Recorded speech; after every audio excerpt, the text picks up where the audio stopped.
아이고, 어머님, 안녕하셨어요? 네, 오늘은 어디 불편해서 오셨나요? 아, 골다공증 진단을 받았는데, 약을 먹거나 아니면 주사를 맞아야 된다. 이렇게 얘기를 들었는데, 그냥 그렇게 약이랑 주사만 맞으면 되는 건가 궁금해서 오셨다고요? 알겠습니다. 제가 어떻게 해야 되는가 오늘 한번 자세하게 한번 설명해 드리겠습니다.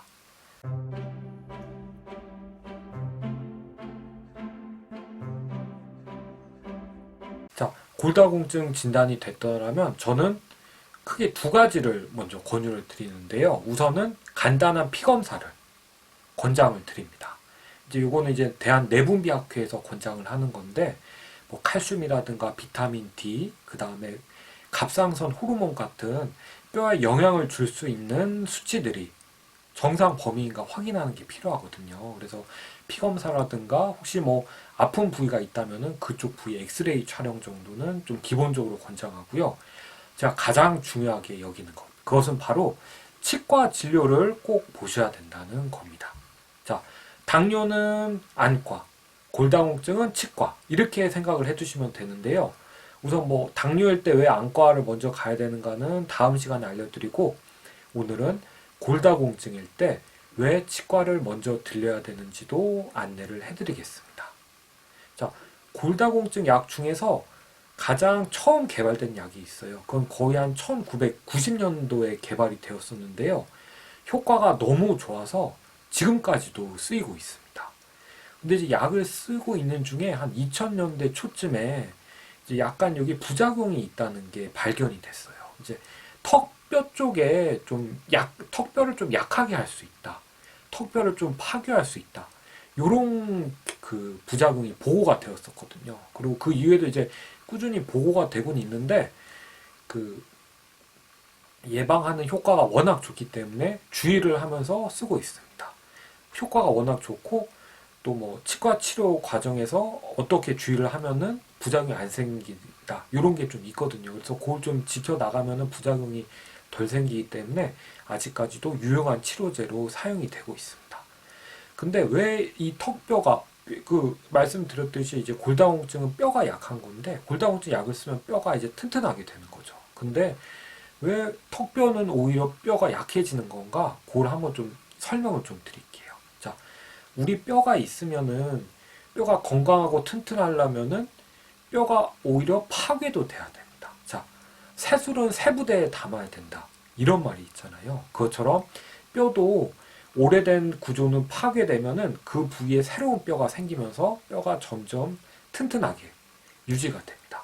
근데 나이가 들면 들수록 그 뼈를 파괴하는 거, 그러니까 그 빈 뼈를 만드는 거죠. 그거를 하는 세포의 그 활동이 더 그 뼈가 생성되는 것보다 더 많기 때문에 뼈가 점점 약해지는 겁니다. 그래서 뼈를 이렇게 비게 하는, 그러니까 뼈를 좀 파괴하는 그 세포의 기능을 떨어뜨리는 게 골다공증 약의 중요한 원리 중에 하나이죠. 그러면은 턱뼈에도 뼈를 그 파괴하는 그 세포가 있을 거 아니에요. 근데 그게 다른 뼈에 비해서 턱뼈는 10배 정도 빠르다고 해요. 그러니까 10배 정도 뼈를 빨리 파괴를 하니까 그만큼 뼈가 생성하는 것도 10배 정도 빨리 해야지 이제 균형이 맞는 거죠.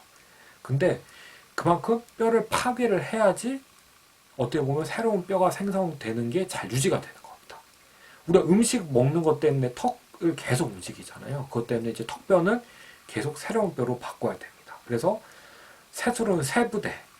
그래서 턱뼈도 새로 생길 수 있게 이제 비워줘야 되는데 그 10배 정도 빠르게 비워내고 있는 거죠. 근데 골다공증 약이 쓰게 되면은 그 균형 맞는 게 좀 깨질 수가 있다 그래요. 그래서 오히려 더 뼈가 더 심하게 파괴되어서 괴사가 될 수도 있다고도 그래요. 그래서 이제 그것 때문에 턱뼈를 좀 중요하게 생각을 하게 됩니다. 자, 근데 앞에서 말씀드렸지만 그런 경우가 나타날 확률은 매우 적습니다. 그리고 만약에 뭐 치아를 뽑는다든가 치과에 시술을 하게 되면은 이제 그럴 위험성이 좀 높아집니다. 그렇기 때문에 이제 치과 치료를 꼭 보셔야 되는 거죠. 그리고 그렇게 그 골다공증 약을 썼을 때 턱뼈가 이렇게 안 좋아지는 확률이 높은 경우는 이제 나이가 많으시거나 아니면은 어떤 다른 질환이 동반돼 있는 경우. 그다음 마지막으로는 치과적인 요소와 관련이 되어 있습니다. 그러니까 뼈가 막 돌출돼 있다던가 뭐 그런 경우, 아니면은 입 안에 세균이 좀 관리가 잘 안 돼서 세균이 많이 자라는 경우, 이런 경우에 있어서 이 턱뼈에 그 괴사가 생길 가능성이 높습니다. 특히 턱 시술, 그러니까 턱 쪽으로 치과 시술하게 되면 더 그런 위험성이 높아집니다.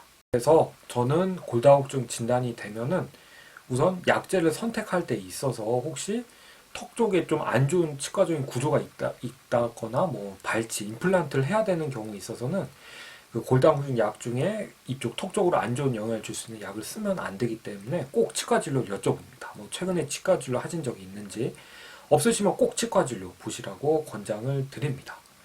그래서 치과 들리셔서 골다공증 진단이 되었으니 구강 내 상태를 확인을 해달라고 합니다. 그래서 구강 내 상태에서 아까 얘기 드린 것 같이 뭐 돌출된 그런 뼈가 있다던가, 아니면 틀니가 잘 안 맞는다던가, 아니면 구강 쪽에 좀 입 안 관리가 잘 안 돼 있다던가, 이런 위험성이 있는지 꼭 확인을 해보게 됩니다.